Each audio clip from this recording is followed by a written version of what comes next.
This week on Choice Hacking.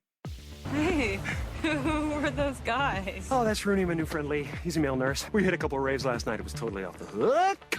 Yeah, you seem a little hyper. I had a couple Red Bulls. Have you ever had a Red Bull?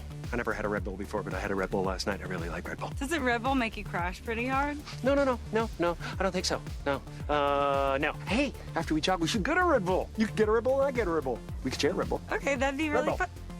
That sounds like... I think I'd really...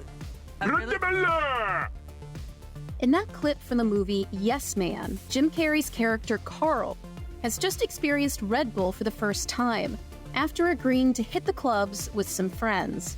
It's probably something most of us did in our youth, and unsurprisingly, since the energy drink Red Bull launched in 1987, it's sold more than 100 billion cans. In 2021, 15,000 cans of Red Bull were sold every single minute of the day. Its red and blue logo is recognized around the world, not only on its product, but also on its Formula One team livery. That means paint job for those of us not into motorsports. But how did it get so big? Especially because it tastes, well, pretty awful. Well, Red Bull was actually a bit of an underdog when it started, but they used tons of psychology and behavioral science, knowingly or not, to supercharge their marketing and products. I'm Jennifer Clinehens, and you are listening to Choice Hacking, a podcast about applying behavioral science and psychology to business, marketing, experience design, and more.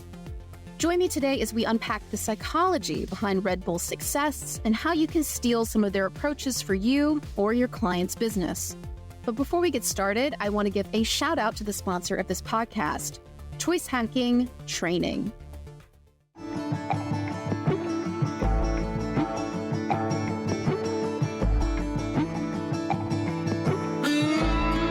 Did you know that Choice Hacking isn't just a podcast? We're also an e-learning platform, a marketing consulting firm, and we do a lot of corporate training that can get your teams using the power of behavioral science, psychology, and AI to drive your bottom line.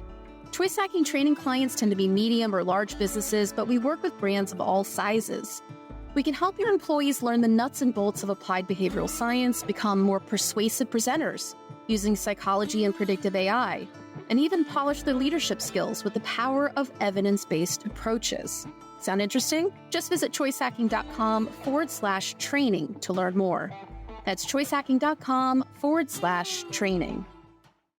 Now, on to the show.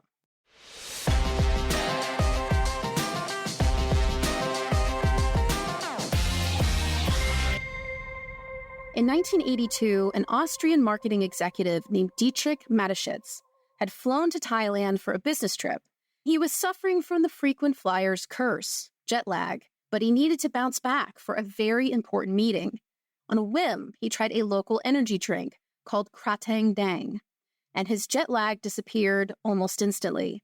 Mateschitz knew that if he could share this product with the Western market, it would be a hit. There was one small hurdle. The category was completely new. There was no such thing as an energy drink in the US or Europe, despite their popularity in East Asia.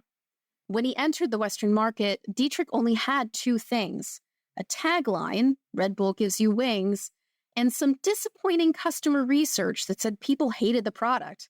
But Mateschitz was determined that the brand would succeed.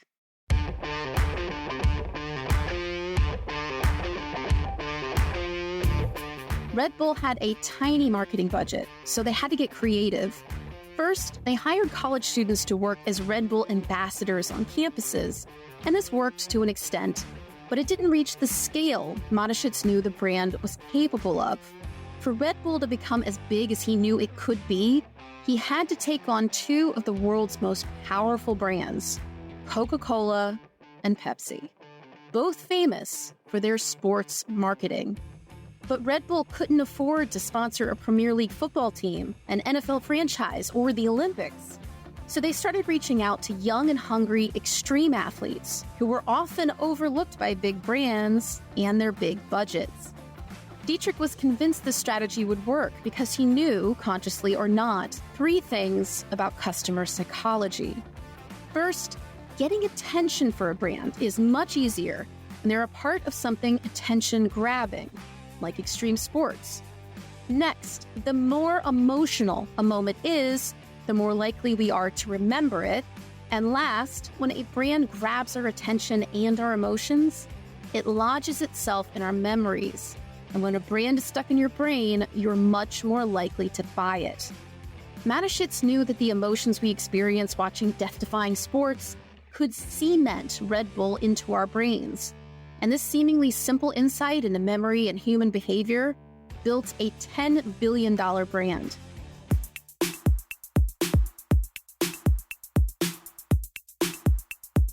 There are three things that have remained constant in Red Bull's marketing over the years. First, its iconic blue and white can. Since Red Bull launched in 1987, its can design hasn't changed. Sure, the brand has added some new products and even a light blue version of the can for its sugar-free product, but its primary product's packaging has remained consistent for nearly 40 years. Next is Red Bull's distinctive, hand-drawn advertising style.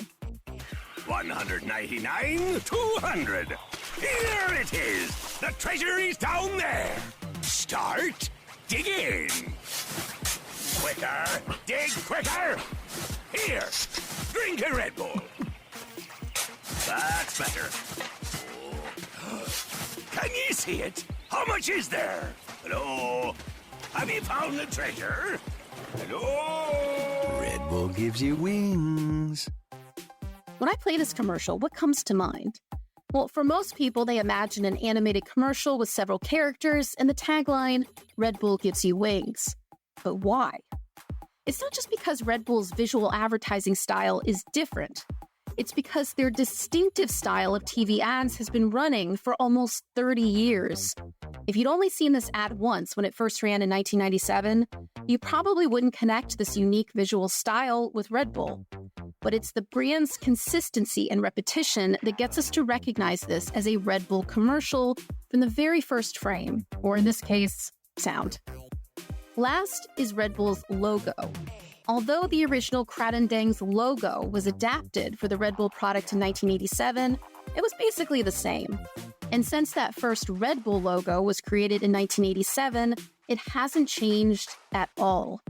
That consistency and the discipline to keep the logo unchanged helped build what would eventually become Austria's most valuable brand and one of the world's most recognized companies.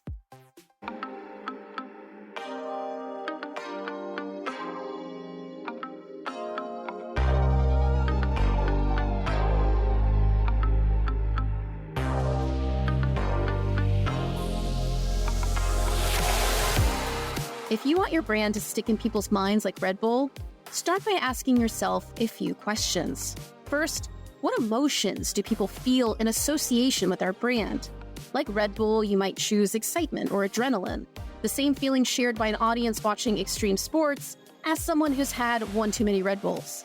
Like Coca-Cola, you might choose happiness. Like Disney, you might choose the magic of childhood. Next, ask yourself how consistently you're using your brand images and words during these emotional moments. Red Bull wouldn't have been as successful building its brand if it had redesigned its logo or can every 5 years. It takes a long time to get people to remember a brand, and it's 100 times harder if the message, logo, or product is constantly changing. Thank you for listening to the Choice Hacking Podcast. If you enjoyed this episode, share it on social media.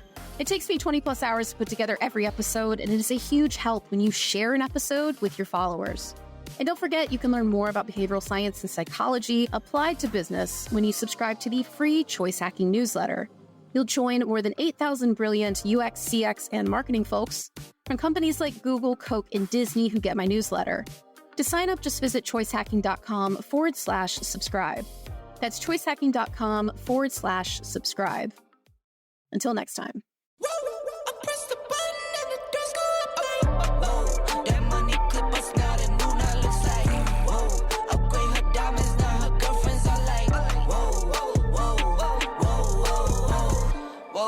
I hit record a drop, you can't ignore it.